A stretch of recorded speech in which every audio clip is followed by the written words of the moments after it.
Vishnu Agnihotri from GenWise. I am the moderator for today's session on conceptual learning, the what, why, and how. So on the panel, we have with us Anushtup Nayak from Central Square Foundation, Vinay from Ati Motors, and Utpal from GenWise and Indian Statistical Institute, Bengaluru. I will do a quick round of introductions and then we will get right into the session.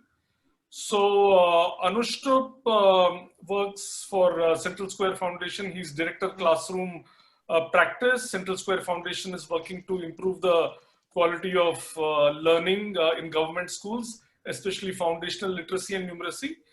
Anushtup, before this, worked for several years with Exceed. In fact, he was one of the founding members. Exceed works with more than 3,000 schools and has been trying to get learning with understanding going in these schools.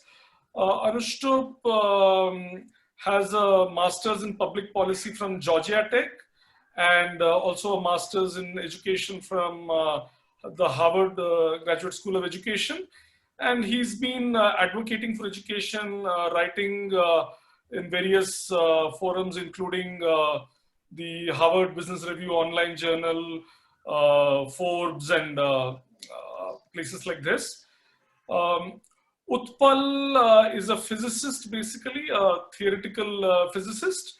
He's after his research work and his PhD work, he actually worked at AT&T Bell Labs for a few years. After that, he was at Motorola. He was a director at Motorola when he realized that teaching is his passion. And after that, he's been teaching at different levels for more than a decade. He formed a company called Curious City Science, which they used to do hands-on science work with middle schoolers and high schoolers. And he's also been teaching at Indian Statistical Institute, Bengaluru. Mainly he teaches physics to students who are in this math program. They're very bright students in the ISI program.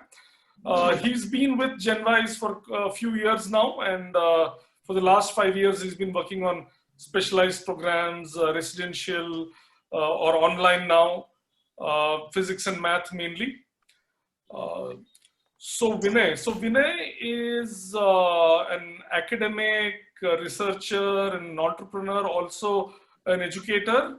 So Vinay, some of you probably would have heard of the Simputer, a Linux handheld device which made waves about 15 years ago. So he's one of the inventors of the Simputer. He's one of the co-founders of Strand Life Sciences. So Vinay is a computer scientist by background. He was a faculty at Indian Institute of Science for a long time. He is an adjunct faculty at Chennai Mathematical Institute, a premier institute in math learning. Vinay is a very good engineer and inventor. He's, in fact, he's the founder of Ati Motors, which is the first company in India to, so they're on the verge of releasing this autonomous vehicle. So the technology is sort of fully theirs. They've designed it, they've engineered it. The trials have been successful. And he's also been an educator for children. He used to run something called JEDI, Joy of Engineering, Design and Innovation, where very interesting kind of learning was happening with children. So with that, I'm going to jump into the session itself now. So the first question I have to our panelists is, so what does effective learning look like? What are the markers of, okay, this is good learning, this is how it should be, and this is not exactly desirable and we need to improve on this. So how do you make this differentiation? And maybe Vinay, if you can start off on this. So thanks Vishnu for the introduction. So I would look at learning as being made of multiple components. And one component of learning is procedural fluency of some sort, where you become fluent in some algorithmic tinkering and getting answers. For example, multiplying numbers, stuff like that. The second part is conceptual understanding of some things. Now, the difference I see between these two things is that in conceptual understandings, you have a lot of facts, but somehow you bind these facts together and you abstract. So that ability to abstract and bind facts together is what differentiates just having merely some simple algorithmic tools at your disposal. So I'll probably start with a couple of examples to just illustrate what I'm trying to say. One simple example is comes from physics. And it is that you have a very tall building and you drop a ball from the top. And let's say it takes about 10 seconds for it to hit the ground. Now, a question to ask is, how long does it take to reach half the distance? Okay, so there's a very tall building, some height h. You want h by 2. How long does it take? Now, if you ask a child, a typical answer, even at the level of a bachelor's level, is it takes half the time. So if you take 10 seconds to go the entire distance, it takes 5 seconds to go the half the distance. Now, this is obviously wrong, and I don't know if anyone wants to give it a try or something, or you can just unmute yourself and give it a try. I'm not looking for the right answers. I'm trying to illustrate a point. Anyone? We also will know that you're listening to us. No, that's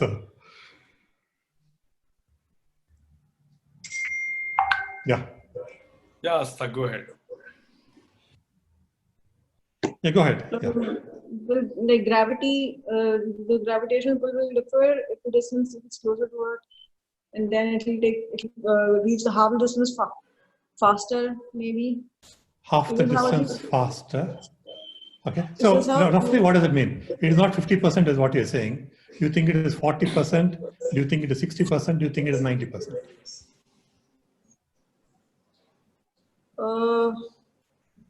40%, closer to 40. 40%, right? So, okay. So I think we illustrate the point. So it turns out that if you remember the formula for distance and time, all of us who have taken physics have mugged this up. That S equals half gt square. Yes. So the dependency between distance and time is quadratic. And it turns out that if I have to come to half the distance, the time it takes is 70%. It consumes 70% of the time to come to half the distance. But this interpretation between these, and in fact, even more surprisingly, if I only gave you half the time, which is 5 seconds, you only cover a fourth of the distance. Okay. Okay. And now this is a formula has been told, a formula has been drilled into us. This is procedural fluency. But what has not been told to us is how to interpret it. And in the context of physics, what does it mean? And we understand physics only when at a conceptual level, not that we understand the formula and therefore I understand the physics of it. So this is one example. The second example is also similar in spirit, something that Vishnu just reminded me of. So let's say I have 5 odd numbers and I want to add these 5 odd numbers, some 5 odd numbers, you can pick anything you want, but they have to add up to 80. The question is, how do I find 5 odd numbers that add up to 80? Now, I do it in my first class when I am dealing with children, and typically they take about 15-20 minutes to finally realize that there may not be an answer. And even at that, most children don't realize why there's no answer. Part of the reason is because procedurally, each one of them knows what odd number is. They know that it's not divisible by 2 and all of those things, they know that. But what they have not realized is the interaction between odd numbers when it comes to multiplying, adding, and so on. So that conceptual understanding is missing. And consequently, they don't realize that if you add 5 odd numbers, you'll always get an odd number. There's no way to get an even number if you add 5 odd numbers. So these, I think, would be my opening remarks, that procedural fluency and conceptual understanding have to be looked at as different. And conceptual understanding binds together various facts, various strands of knowledge. Whereas procedural fluency is also important, because if you don't have it, then you can't start. You can't calculate, you can't make progress. Both are important, but they are different, distinct dimensions to what we need to do. Thanks, Vinay. Utpal, would you like to share your thoughts? Yeah, sure. Um, uh, uh, can everybody hear me okay? Yeah, go ahead. Okay. So, Vinay has already given a good introduction to the topic, and some of the things I have to say are along the same lines. So, so let me just take a slightly different take. What does a conceptual, grounding give you? What advantage does it give somebody, a learner? Okay. So, one of the standard problems students have is, or even teachers have, parents have, grown-ups have, is that confronted with the problem, they don't know which formula to use, for example, right? They're kind of stuck. Or given a choice of answers, they do not have the ability to detect and rule out an obviously wrong answer. So a conceptual grounding does these two things for you. So one of the things Vinay already mentioned, it gives a unifying picture to things that are, apparently diverse, but actually tied together, right? And being able to understanding that immediately removes from your world, universe, a huge number of possibilities that are just plain wrong. So, one of the things that people have difficulty in mathematics. Why is mathematics so hard? And even though I'm introduced as a theoretical physicist, I'm really more of a mathematical physicist and mathematician. So one of the problems that students have with math is that, if there are 10 steps to a calculation, a mistake at any of the steps renders the answer invalid. And that's a very depressing experience, right? So one of the things that can help this student is to be able to detect either in intermediate steps or at the end that the answer they have got is not quite right, can't be right. So I'll give an example in this, and I had prepared some slides, but I might as well give an example, much along the lines of what Vinay said. So if I give like 4 pretty big numbers, like 1095, 9785, and another one, 75.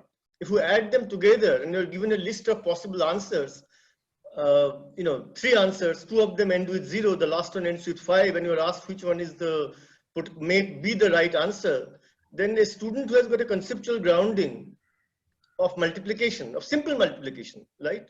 Like 5s add up to a number which has a 0 at the end or a 5 at the end, depending on whether there are even number of 5s or odd number of 5s, will immediately detect the wrong answers and zoom in to the potential right candidate, right? So I think I completely agree with Vinay. The procedural fluency is a must. So actually they go hand in hand, okay? Sometimes procedural fluency comes first and helps you develop the concept, and sometimes the conceptual understanding will help you in your procedure from going astray. So I guess that's what I have to say about what conceptual clarity gives you. It reduces memorization. And maybe later on when I come back again, I'll give an example how in an algebraic formula you can detect or anticipate terms that are missing just because of the conceptual framework that you have at the back of your mind. And I also would like to talk, what parents can do to help children to, get more grounded both in procedure calculations as well as in conceptual framework. So maybe I'll stop here and I'll come back a little later. Yeah, thanks, Utpal. We'll come back to the other points, but this was very useful in terms of getting some simple advantages of having a conceptual approach. So Anushtup, if you could share something, and I think Vinay and Utpal have shared more STEM kind of examples. If there is something which strikes you in a non-STEM domain, that would also be useful to understand. No, I was thinking about that. Yeah. No, and it's interesting when somebody says somebody's concept is clear, as they say, or fundas are clear, immediately what comes to my mind is, someone like, it's a science concept or a math concept. And of course, that's one good place to start. But I'll also build on a couple of these examples. Think about something like fundamental rights. And today, happy Independence Day to all of us, right? So let's ask a question. What does independence actually mean? And I know Vinay started this. So what does it mean to be independent? I mean, I'm asking the audience. And anybody who wants to. You can send your replies on chat. Also, you can feel free if you don't want to speak. So we say today is Independence Day, right? Independence Day is August 15th. So what does it mean to be really independent? And do we really understand that? And understanding something to me is not the same thing as knowing. Please. Yes, ma'am. I'd love to hear from you, ma'am. So for me, the independence is like freedom to do whatever we want and like knowing what is right or wrong. Correct. And you say freedom. One of the things you mentioned is that having the freedom to do anything, whatever we want to do. But of course, we should know what is right or wrong. Correct. So it is freedom, but within certain limits, right? Freedom to do whatever we want, but within the boundaries of something that is wrong.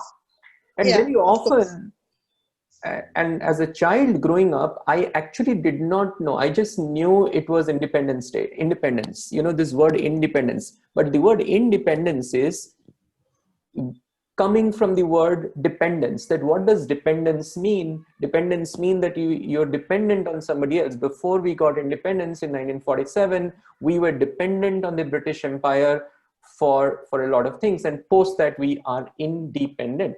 So I think a lot of times what happens is we have these words and labels, but we need to decode these labels and see what we mean. So the first thing I want to say is knowing something is not the same thing as understanding it, right?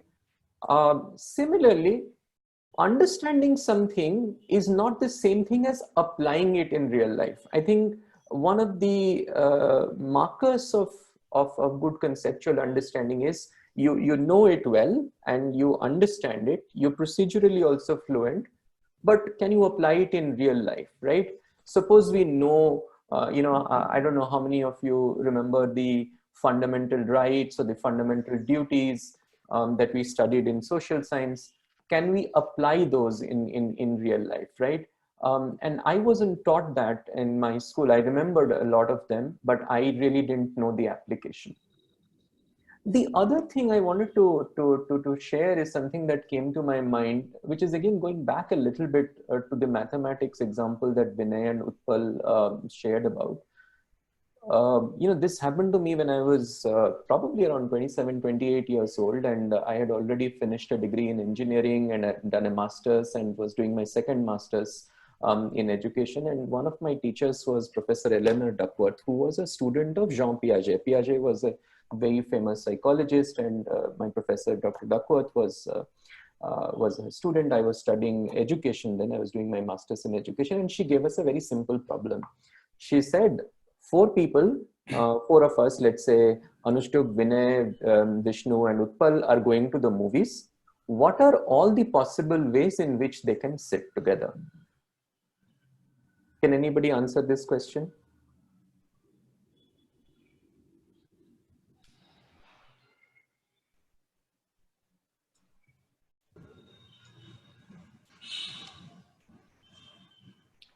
Yeah, Vikas.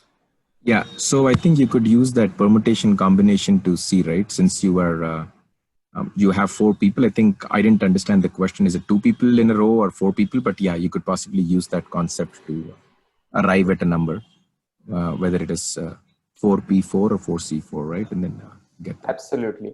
And I did exactly that. And, and then she said, okay, Anushtup, you use the formula, but then she gave me some colored clips and said, can you arrange these colored clips? Imagine these are, representing people. Can you actually arrange and explain what happens?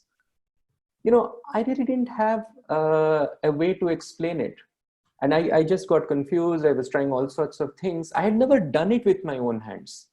So I knew this thing called permutation existed in textbooks. I might have even seen diagrams or whatever, but I had actually never done it. So this hands-on experiential understanding of a concept is not often there. So I never permuted or combined anything in my life. So it basically means that I make Vishnu sit in the first row, and then either in the second row, either Vinay, me, or Utpal can sit, and so on and so forth. And you actually do it. And that's how your conceptual understanding gets built up. And you can almost explain it in simple words. And that's something that I really struggled.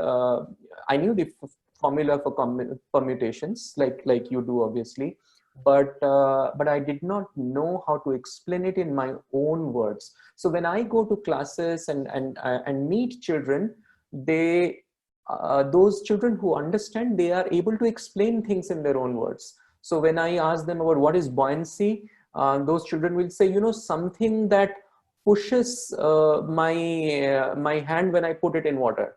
Now, it may not sound like the exact textbook definition of buoyancy, but that's a good indication that a child understood something. So being able to express something in your own words is, I think, and having done it with your own hands, I think is a good marker of what conceptual understanding is in any domain. Thanks, Anushtup. So I think we've got a fairly reasonable understanding of what is good learning, conceptual understanding versus procedural fluency. I'm going to just ask one more question now. Maybe we take 5 minutes on it, and then we'll open it up to the questions from the participants. So I'm going to share a short anecdote and then ask my question. So when I got out of engineering college, so I have a degree in mechanical engineering. Like Anushtup, perhaps I realized it was not for me, but somehow I landed up in an engineering job. So I was in the steel plant. Many people have been in the plant for several years already. And I realized that even the workers who were not educated beyond 8th or 10th grade or whatever, they actually had a better understanding of how the plant operates because they had been there from the time the plant had come up. They had a very good functional or working understanding of how to maintain those cranes or make those copper molds or whatever it was. And it was actually affecting my confidence because I came from a top engineering college and all of that. But I was struggling, right? So if people would come and say, ki, this spanner of this size is not there, and I had no idea, looking at that, bolt, what is the, whether a 22 by 27 spanner is needed or what is needed. And so I was pretty low on my confidence in my first few months. And things reached the lowest point when one day what happened is something needed to be repaired. There was a stainless steel object and it had to be machined on a lathe to correct something. And one of the workers told me that, sorry, this stainless steel is too hard, it can't be machined. So my manager came to me, I said, sorry, it can't be done because of this reason. And my manager was like, so these tools are made of high-speed steel. And I had learned about Mohs scale of hardness and this thing. And I should have known that high-speed steel is harder than stainless steel. But somehow I had sort of almost given up on thinking on my own, on thinking from first principles. So I sort of just agreed to what the worker said, and my manager said, hey, how could you think like this? And I felt very, very bad that day and for several days after that. So the reason I am sharing this anecdote is all of us in our careers, working careers, academic careers, whatever, I think we have had to think from first principles at times. We've done that and it's been successful. We felt good about it. So my question to the panel is, having this approach of trying to understand something conceptually from a young age, do you think it's connected in some way to thinking from first principles? So whoever would like to go first on this. Can I? Yeah, so I have a slightly different take. To me, I think first principles are slightly different from conceptual understanding. And let me list it. as quickly as I can. Pythagoras theorem. All of us know Pythagoras theorem. Again, another thing that's drilled into the soul of every high schooler. Now, if you look at Pythagoras theorem, there's a lot of procedural fluency that you require. So, for example, you need to identify a right angle triangle. That's a concept. You need to identify a triangle. And then you need to identify a right angle triangle. And then you need to know what's the hypotenuse in a right angle triangle. So these are concepts that you need to recognize. Then you need to know that you need to know how to square a number. That's a procedural fluency. There's some multiplication involved. You need to know how to subtract numbers, add numbers. You need to know how to take square root of numbers. Now, if you have done all of these things, you're reasonably good at all these things, then some teacher can come and teach you Pythagoras theorem and say this is what happens. Even when it happens, it's given as a statement. A square plus B square equals C square, where C is a hypotenuse. But you're not necessarily told the proof of Pythagoras theorem. And I would think that that is okay. It's okay not to know the proof, because what probably the teacher wants you to do most of the time is to recognize places where this Pythagoras theorem can be used. And that is probably where the conceptual understanding goes in. Can I use Pythagoras theorem here? Was there somewhere else? Where are valid places, where are invalid places, and so on.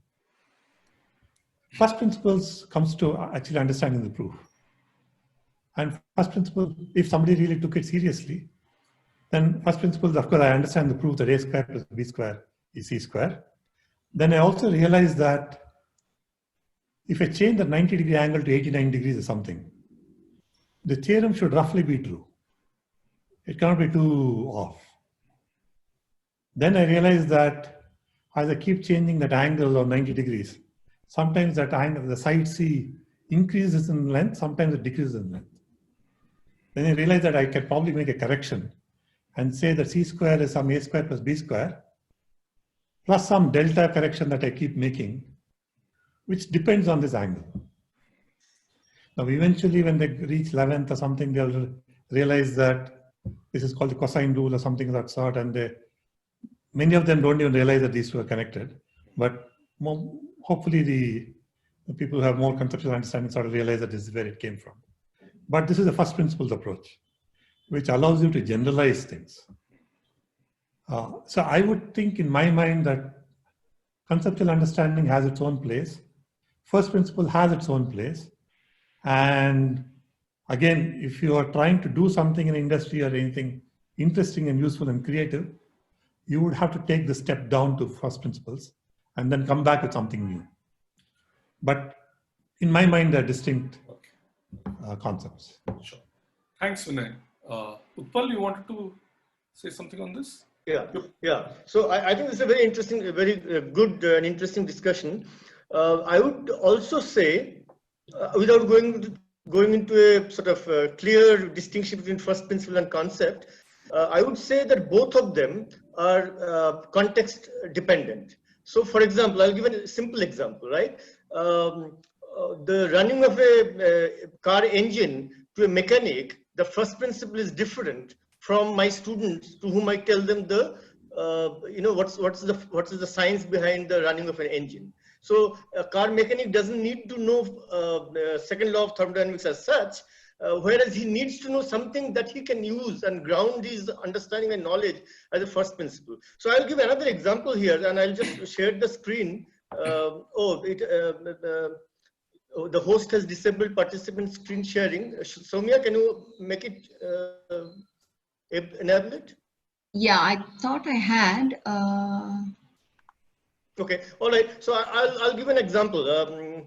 So for example, I'll go into a little bit of a 10th standard mathematics.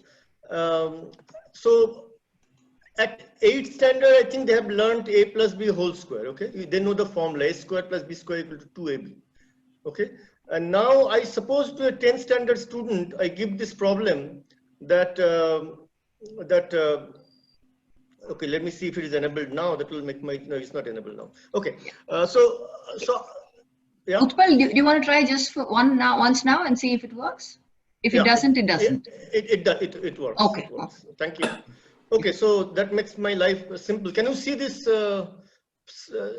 slide, for example? it does. It's not yet come. It's in the process. I think some black thing we see. Yeah. We can see it now. Yeah. So assuming, in terms of first principle here or concept, they know a plus b whole square, you invite a 10th standard student that what are the missing terms? You are told that there are exactly 3 missing terms here. And what's the missing term in a plus b plus c square? Now here, a very deep understanding of concept, procedure, first principle is involved. So for example, if the student hasn't got it by himself or herself, or hasn't been told by a parent or by a teacher that symmetry is important in these identities. So for example, since we talked about permutation, a plus b plus c whole square, the result has to be symmetric with respect to an interchange of a with b, a with c, b with c. So given the fact you have a square plus b square plus 2ab, can somebody in the audience tell me what the rest 3 terms are? Utpal, I'm sorry. I think we are running a little tight on time. Okay, all right. So all that I'm saying is that if you notice the symmetry, then you know that if you have a square and b square, you have to have a term like c square. You have to have a term like, if you have 2ab, you have to have 2bc, you have to have 2ca. So I would say that first principle is specific to the learning stage of the student. And that's important if you know this. So another example I'll give is you ask a lot of your own children, and a parent should be a partner in this.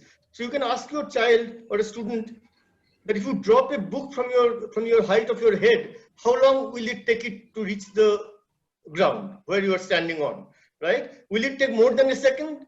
Will it take less than half a second? And see what answer they have got. Because even if they have done s equal to half gt squared, they know g equal to 9.8. They may not know how much 1 second is, and they may not know that it requires a height of 3 meters for something to fall by 1 second, and would not be able to answer this. So they know the first principle, but still some things that are not quite apparent are not foremost in their mind. So I guess I'll stop here. Yeah, thanks, Utpal. That was quite useful. Anushtup, your thoughts on this? Yeah, I'll screen sharing, can you stop, Utpal? Yeah. Yes, I'll do that. I'm stopping it right now. Yeah. Sure, no problem. No, there was a very helpful example, and I'm. Is it stopped now? Not yet, but yeah, I'll just continue in the interest of time. I think I'll just build up on what Utpal shared. I think the delinking of this abstract form of things, which is what we call the world of symbols, right? What Utpal showed, a square plus b square plus c square, also exists in the real world. It is something, right? And it's not often, you cannot make, in all places you cannot make that connections, but especially in teaching young children, we often don't know the reality of those things. That what does squaring something mean, or what does in the real world, right? I mean, with objects, with what does it mean? Like, what does 1 second or 1 meter mean? And I think doing these things with their own hand is perhaps one big step to understanding things.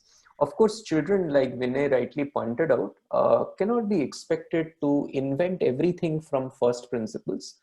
And should not be, because some things need to be plug and play from whatever you already know. But at the same time, a few things, if children are asked to build on their own. So for example, again, I'll take something outside of STEM. Suppose you notice a fact, historical fact, that something happened on a particular date. Did it actually happen on that date? How do we find out? So let's go back to the first principles. And in that case, the first principle could be that we go find a source document. Few things, if we are able to build up, whether you call it first principles or going what I would call go to the source, so to say, can be helpful in building a culture of understanding in the mind. Thanks, Anushtup. So we're almost at the end of our thing. I think we have another 10-15 minutes. So if somebody has a question, you can just unmute yourself, maybe share your video and ask the question.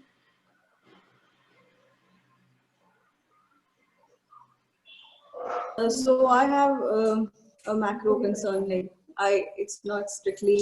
Sorry, who's this? I'm not able to see. Yeah, it's me. I've turned my video off. Okay. Okay, ma'am, please ask. Yeah.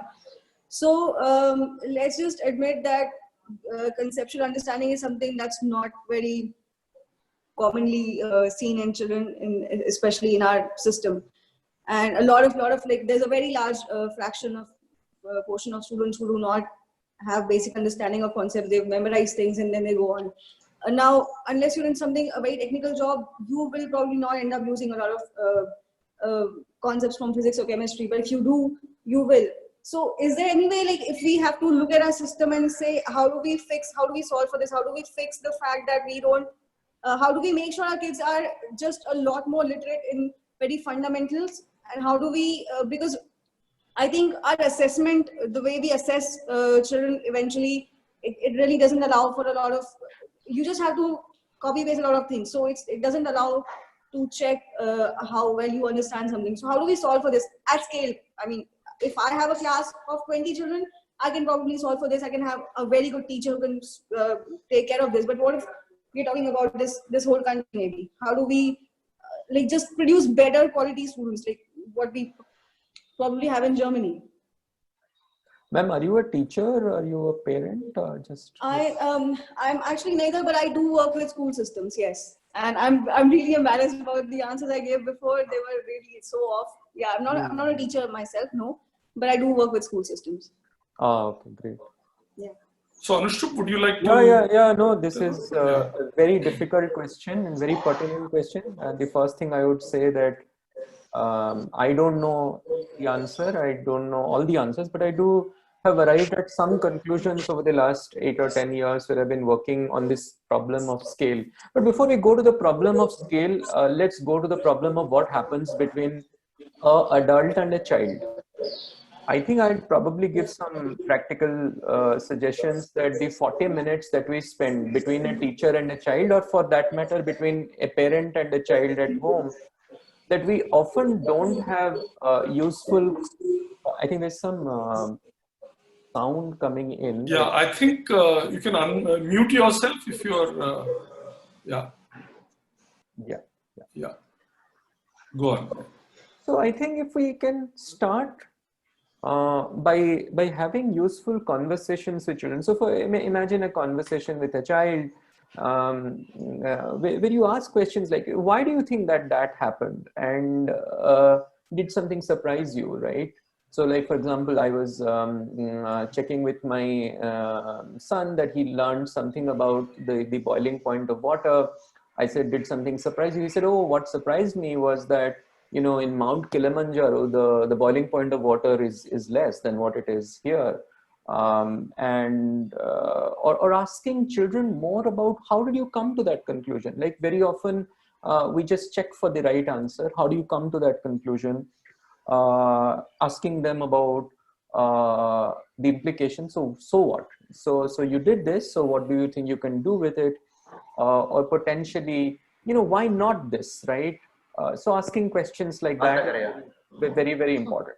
Now, going to the scale problem, very often what is not done is that the 40 minutes of teaching instruction is not scientifically broken down into places where the children can do something hands-on, where there's some concrete activity or experience through which they deal with the object, and that step-by-step process of teaching, which is the technical term is structured pedagogy, is not decoded. So teaching often becomes a mishmash of things we just go into the classroom doing.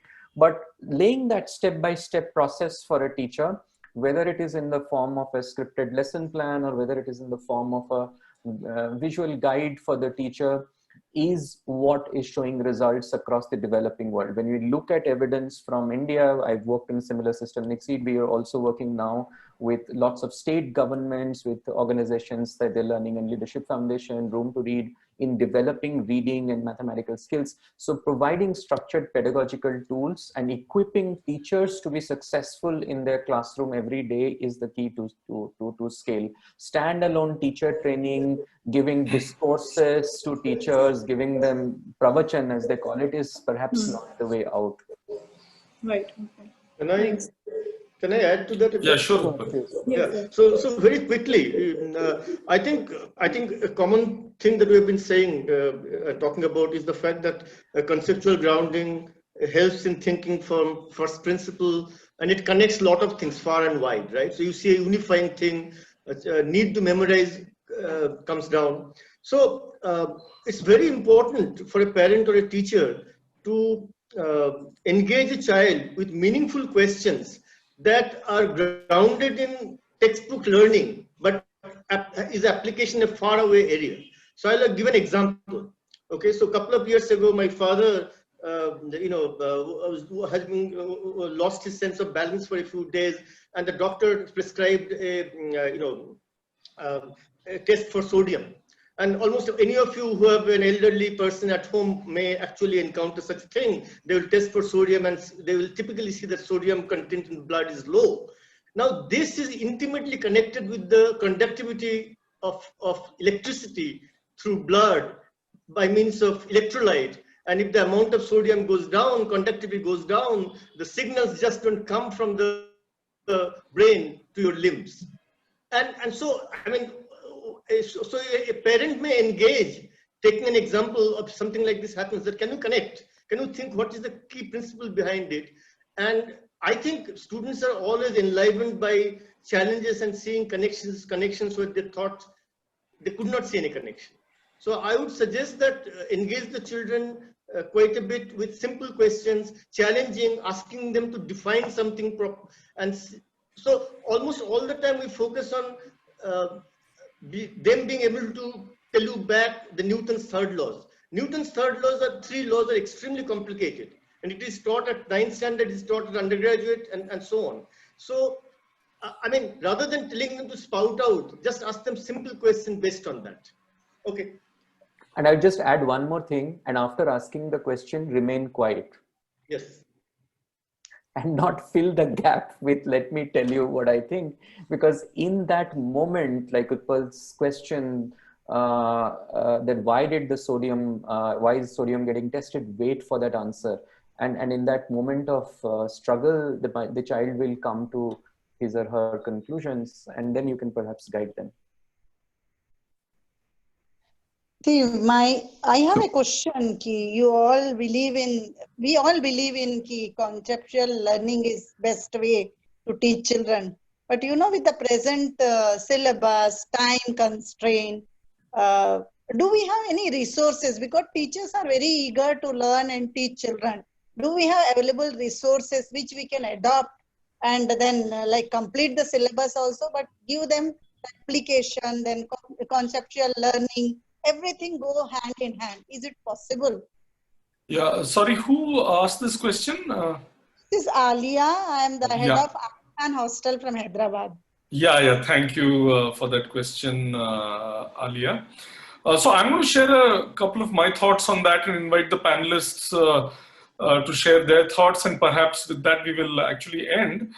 So yes, definitely the issue of content is an important one, and often the analogy which has been used is that the curriculum is a mile wide and inch deep across countries, not just here. The National Education Policy, which came out recently, does say that they're consciously going to reduce things, and so that to permit a deeper conceptual exploration. Having said this, I do think there are opportunities for teachers. It's not easy. I think it takes a lot of effort to design the right kind of learning tasks and projects. But one of the things I have seen in my experience is that sometimes teachers, when they're not so experienced or aware, they think that they have to cover everything. They try to cover each and every page of the book. But there are probably, if you've built a strong base, if children have learned to read, do basic arithmetic and so on, say by grade 4, grade 5, a lot of things they can learn on their own, right? And there are a few tricky, difficult things where you need to sort of give a good explanation or give them challenges, help them through it. So I do think it's possible. It's not easy, especially to do at scale, as Astha said. But if the teacher's role can be clarified, and if the teacher can be supported in a way to maximize her time. So we need to understand. So one thing which I keep saying is that the teacher must do the teacher's work and the student must do the student's work. Unfortunately, sometimes, like Anushtup gave a very simple example of that, right? It's not uncommon for a teacher to ask a question and getting anxious that nobody has answered to straight away, give the answer. Or if there is a wrong answer, a non-experienced teacher may not ask why did the student answer that way, right? And there's a lot of interesting learning happening in that process. So yes, though curriculum is a constraint, I think a lot is possible even within the sort of constraints of a wide curriculum. So any quick thoughts, Vinay, Anushtup, then we can, Yeah, so I think the point that much of conceptual understanding doesn't happen in classes is well taken. But I think there are a few ways in which a teacher can improve the situation. And this is true of all teachers, independent of some sort of centralized methods. So one of them is, I think, why do we require conceptual understanding? The reason why we require conceptual understanding is because it's counterintuitive. If everything was intuitive, there's a natural progression of things, everything will happen. But knowledge, especially science, and I'm sure humanities as well, things are counterintuitive. And because of that, our prior mental models have to be replaced by better mental models. Which means that when a teacher is teaching, the teacher should focus on conflict resolution. They have to ask questions that leads to conflict.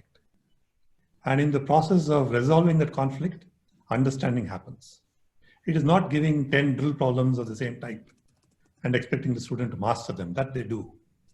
And that is how most of the classes are spent. Okay, that's one aspect. The second aspect, at least in math and so on, is to stress on multiple paths to the same solution. So if there's a way to solve a problem, there's some other way to solve the same problem. Which means that if you have two different ways of solving a problem, you realize that you're using different concepts to solve the same problem. And that strengthens things in your mind. And the third thing, which I think this is true across the board, not just in school, but it's an abuse that happens in universities and so on, is that the classroom teachers do something conceptual and do some of the simplest of problems. And then they give an exercise problems where they expect something spectacular to happen, which is never going to happen. And so hard problems are never taught at the blackboard. Deep, interesting, hard problems are never taught at the blackboard. They're always put into assignments. And children who are good at it, they pick it up. Most of the children not good at it, they don't pick it up. So I have these three recommendations. Conflict resolution as a means of enhancing concepts. Multiple paths to make sure that you realize that multiple concepts come into play. And explore, show students how to solve reasonably hard problems so that they understand that there's a lot of layering involved. Otherwise, they'll never figure it out by themselves. These are really great points, Vinay. So I think if foundational understanding is built, like Utpal mentioned in the comments, like if you first spend time on conceptual learning and principles, and the teacher devotes her time to these three things, you don't have to do everything with the student. So, I'm going to stop here. I think we could keep discussing this for a long, long time, but we must stop somewhere. So I just want to quickly... Does somebody will ask a question? Or? Yeah, if there's a burning question, we can allow one final question. Does anybody have a burning question? Yeah. I won't say it's a burning one, Vishnu sir. Yeah, so I have a little different viewpoint in the conceptual understanding. So what I have seen is that if kids today, I think in today's age, are less patient. So if they understand the concept, I think they arrive at a solution or the answer pretty quickly without going through the procedural steps of how they've arrived at that solution. And I've seen a lot of times over the last few years that the teachers don't take it very well, that you've not documented the steps to arrive at a solution. And I tell my kids that, it's okay if you don't get the marks, but you understood the concept, you've arrived at a solution. Maybe you've arrived at the solution quicker than expected and missed a few steps, but you've possibly done it in your mind. I'm guessing it's okay, but I don't know if I'm guiding them right or not. Would anyone on the panel, that's a great point. Anyone on the panel want to respond to that?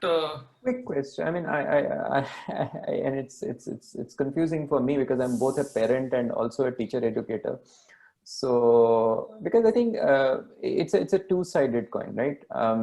There's no one right answer. So I think till you reach deep understanding, right? I think those procedural steps and making those procedural steps visible is important. And now, whether you want to drill it or not, but having some explanation of how you reach there is often important. The problem is the culture around it, that they make it mandatory, they make it, yeah, so that's where the problem happens.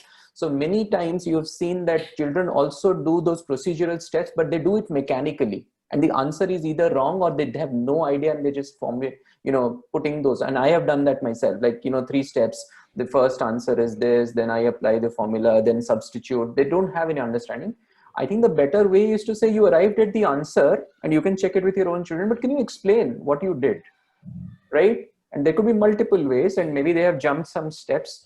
And the other thing I was talking to Vishnu about is sometimes some steps, some ways, sometimes you can get to something quickly, but that may be just one example of that, right? You may be using a formula which is applicable to a subset of problems.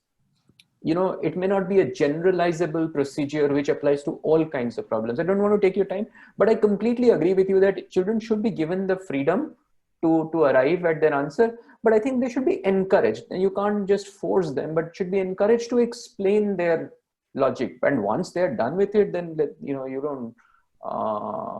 don't push that further, is my kind of thing. Thank you. But great question.